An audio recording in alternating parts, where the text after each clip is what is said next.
Coucou mes afroquines! Bienvenue dans ce 6e épisode. Après avoir parlé de la routine capillaire dans l'épisode précédent, aujourd'hui, on va parler des erreurs à éviter avec les cheveux crépus. Ruth, tu es prête à découvrir ce qu'il ne faut surtout pas faire? Oui, parce que je suis sûre que j'en fais déjà quelques-unes de ces erreurs sans le savoir. Ne t'inquiète pas, c'est normal au début. Alors, première erreur à éviter, c'est de ne pas hydrater suffisamment ses cheveux.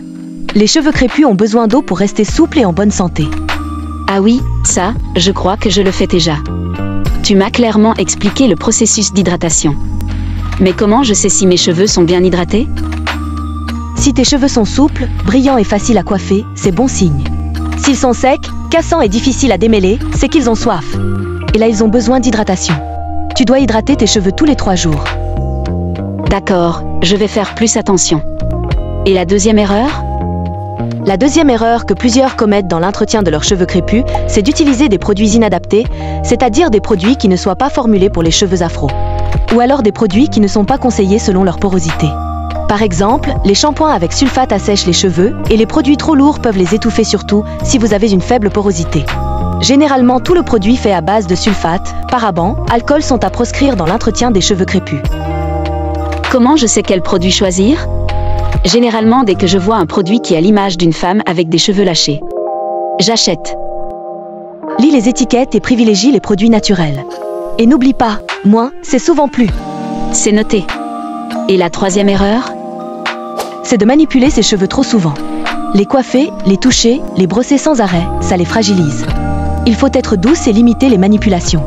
Faire attention lors du démêlage et toujours utiliser un peigne à dents larges ou une brosse adaptée pour les cheveux crépus. Ah oui, je suis coupable de ça. Pas de panique, on va corriger ça. La 4e erreur, c'est ignorer ses pointes. Les pointes sont la partie la plus vieille et la plus fragile des cheveux. Il faut les hydrater, les protéger et les couper régulièrement pour éviter les fourches. Certaines femmes pensent que ne pas couper leurs pointes est à leur avantage. Pourtant, il suffit que des fourches remontent le long de leurs fibres capillaires pour rendre leurs cheveux cassants. D'accord, je vais faire plus attention à mes pointes. À quelle fréquence dois-je les couper? Et c'est quoi la 5e erreur? Tu peux les couper tous les 3 à 6 mois, ou alors lorsque tu remarques des fourches, c'est le signe qu'il faut automatiquement les couper. Pour ce qui est de la 5e erreur à éviter, c'est d'abuser de la chaleur. Les lisseurs et les sèche-cheveux trop chauds abîment les cheveux. Si tu utilises de la chaleur, pense à mettre un protecteur thermique sur tes cheveux avant de les utiliser. Oups, je l'utilise souvent, mon lisseur. Pas de problème, veuille juste à toujours utiliser un protecteur de chaleur avant et de ne surtout pas abuser des lisseurs et chauffe-cheveux.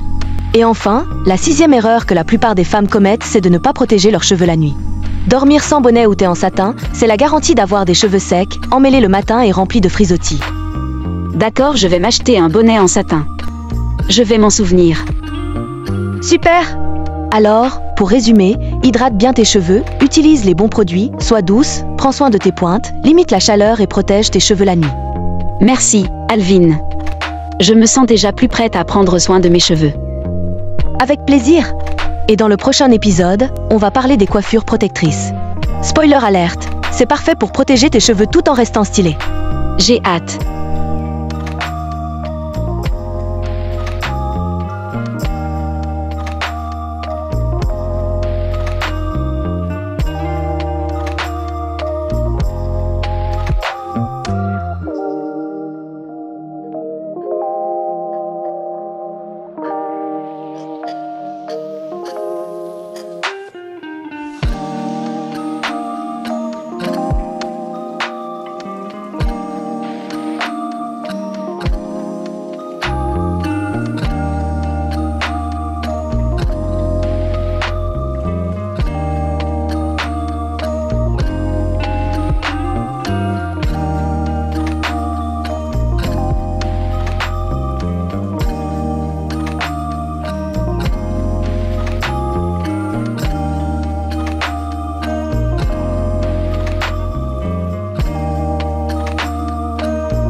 Alors, on se retrouve dans le prochain épisode?